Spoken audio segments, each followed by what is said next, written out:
চিচিঙ্গের নানান রকম পদ তো তোমরা খেয়েছো, তাই আজকে আমি ভাবলাম এই চিচিঙ্গা দিয়েই একটা দারুণ রেসিপি তোমাদের সাথে শেয়ার করি, যার নাম চিচিঙ্গা চিংড়ি।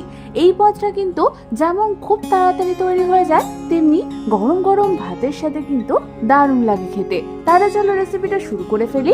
আর আমি সুস্মিতা তোমাদেরকে আমার চ্যানেল ইয়ামিটস বাংলাতে স্বাগত জানাই। এই রেসিপিটার জন্য প্রথমেই আমি এখানে নিয়েছি দুখানা বড় সাইজের খোসা ছাড়িয়ে এরকম ছোট ছোট টুকরো করে কেটে নেওয়া চিচিঙ্গে, আর নিয়েছি প্রায় 100 গ্রাম মতো খোসা ছাড়িয়ে ভালো মতো ধুয়ে নেওয়া ছোট সাইজের চিংড়ি মাছ।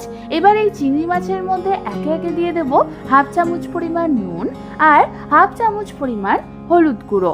নুন আর হলুদ গুঁড়ো দিয়ে চিংড়ি মাছটাকে আমাদের ভালো মতো একবার মাখিয়ে নিতে হবে। এবার এটাকে সরিয়ে রেখে অন্যদিকে আমি গ্যাস জ্বালিয়ে একটা কড়াই বসিয়ে দিলাম, আর তার মধ্যে দিয়ে দিলাম প্রায় 2 টেবিল চামচ পরিমাণ সর্ষের তেল। তেলটা গরম হলে আমি ওর মধ্যে ফোড়নের জন্য দেব 1 চামচ পরিমাণ কালো জিরে আর 1খানা চেরা কাঁচা লঙ্কা। এবার ফোড়নটাকে হালকা হাতে একটু নাড়াচাড়া করে নিয়ে আমি এর মধ্যে দিয়ে দেব একটা বড় সাইজের স্লাইস করে কেটে নেওয়া পেঁয়াজ।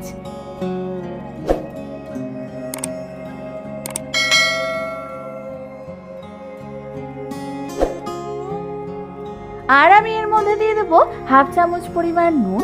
এবার আমাদের এই পেঁয়াজটাকে মিডিয়াম ফ্লেমে প্রায় 2 থেকে 3 মিনিটের জন্য নাড়াচাড়া করে ভেজে নিতে হবে। 2 থেকে 3 মিনিট পর পেঁয়াজটা যখন হালকা নরম হয়ে আসবে, তখন আমি এর মধ্যে দিয়ে দেবো নুন হলুদ দিয়ে ম্যারিনেট করে রাখা চিংড়ি মাছগুলোকে। চিংড়ি মাছ দিয়েও আমাদের এটাকে মিডিয়াম টু হাই ফ্লেমে আরও 2 থেকে 3 মিনিটের জন্য হালকা হাতে নাড়াচাড়া করে ভেজে নিতে হবে। প্রায় 2 মিনিট পর চিংড়ি মাছটা হালকা ভাজা হয়ে গেলেই আমি এর মধ্যে দিয়ে দেব কেটে রাখা চিচিঙ্গেগুলোকে, আর এর মধ্যে দিয়ে দেব হাফ চামচ পরিমাণ নুন আর হাফ চামচ পরিমাণ হলুদ গুঁড়ো। নুন আর হলুদ গুঁড়ো দিয়ে সমস্ত কিছুকে আমাদের ভালো মতো একবার নাড়াচাড়া করে নিতে হবে।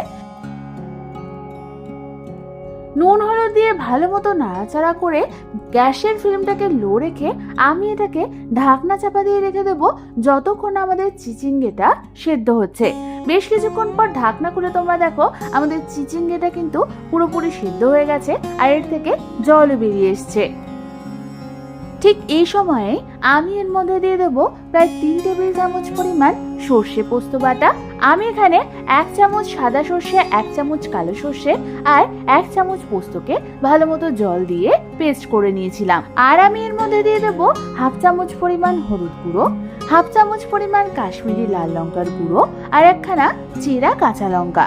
এই সর্ষে বাটাটা দিয়ে আমাদের সমস্ত কিছুকে আরো একবার ভালো মতো মিডিয়াম ফ্লেমে নাড়াচাড়া করে নিতে হবে। ভালো মতো সমস্ত কিছু মিশিয়ে নিয়ে আমি এর মধ্যে দিয়ে দেবো স্বাদ অনুযায়ী চিনি।